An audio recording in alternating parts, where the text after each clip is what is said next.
Свободата ни зове, а робството е вече зад нас, казал Костадин Алексов.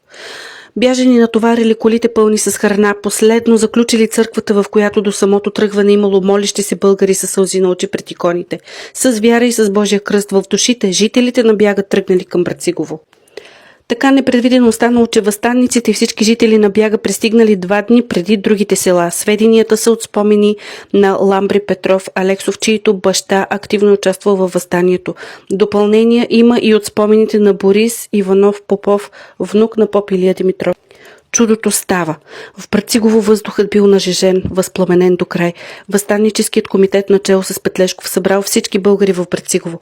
Пред черквата и бунара на площада, облечен в комитетска униформа, войводата Петлешков прочел кървавото писмо. Брациговският препис на документа въззвание или кървавото писмо гласи: „Братя българи, дойде вече краят на зверските злодеяния, които от 5 века насам търпи нашият народ под османската омразна власт. Всеки от нас с нетърпение очакваше този момент да чуе изгърмяването на първата българска пушка за провъзгласяване на общото въстание в България.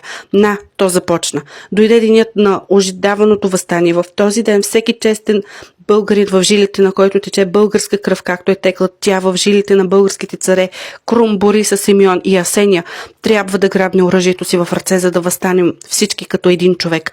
По този начин с първия още удар ще смутим и победим неприятеля. Нашите юнаци българи не трябва да се боят от смъртта и от другите опасности. Те не трябва да се страхуват от това само по себе си изгнило турско правителство, което отдавна очаква своето опропастяване. Напред, братя! В дадения момент вдигнете пушките си в ръце, да запазим своето отечество и да придобием свободата с бой и със своята собствена кръв. Ще щупим хумота, който сече врата ни като стрион. О, българино, ти, който търси свобода, чест и човешка правда за себе си, пази също така свободата, честа и правдата на оногова, който ги търси при теб. Защитавай го, бъди неустрашим юнак, стражавай се, воювай геройски, но не отказвай благоволението си към роба.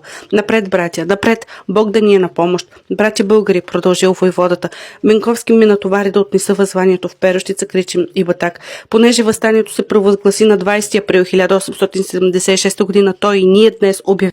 Народът в Брацигово ликувал от радост. Камбаните биели тържествено. Из въздуха се чувало въстание на оръжие. Строявали се роти, дружини, командирите били измежду тях. На 25 април всички от околните села вече били настанени в Брацигово по домовете на гостоприемни отговорни патриоти. В същия ден съгледвачи известили, че от към Исперихово и бяга идили въоръжени турци. Чети от Брацигово ги посрещнали в смел бой. Започнала жестока схватка и били убити 9 турци и останалите се изплашили и разбягали. От българите нямало жертви. На следващия ден от към Исперихово се появили повече въоръжени турци. За разбиването им войводата Петлешков изпратил 3 въстаннически чети, които се насочили в 3 посоки. Първата тръгнала към Козарско Исперихово, втората чета тръгнала към Али Кочево, а третата към Бяга, където вече се вдигнали всички местни турци. Въстаниците победили и запалили няколко турски къщи.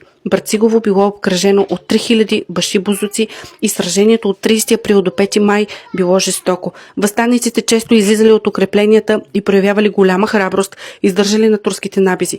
Къщите в Брацигово били високи, а улиците тесни, затова се страхували от някой край да не навлязат башибозуците. Четниците обикаляли непрекъснато. Жените в Брацигово сами се организирали, приготвили дървени копанки с чукан лют пипер, за да го хвърлят по турците, ако влязат в селището. До себе си приготвили брадви, вили, търнокопи и коси за самоотбрана. Децата в Брацигово също участвали, като разнасяли в картунки барут.